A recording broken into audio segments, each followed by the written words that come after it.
ഇതാണ് ശരിക്കും പറഞ്ഞു കഴിഞ്ഞാൽ വിന്റേജ് വൈബ്. കണ്ടു കീഴടക്കി എന്നെ കിളി പുഷ്പമാക്കി.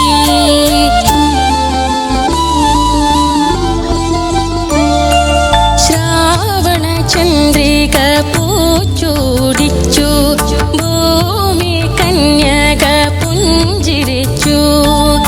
അവളുടെ ലജ്ജയിൽ വിടരും ചൊടികളിൽ അനുരാഗ കവിത വിരിഞ്ഞു. ആദ്യത്തെ അനുരാഗ കവിത വിരിഞ്ഞു. ഗ്രീഷ്മ സർ, എന്താണിത്? മനോഹരം. കറക്റ്റ് അത് ഗ്രീഷ്മയുടെ ഒച്ചയ്ക്ക് പറ്റിയ പോലെ.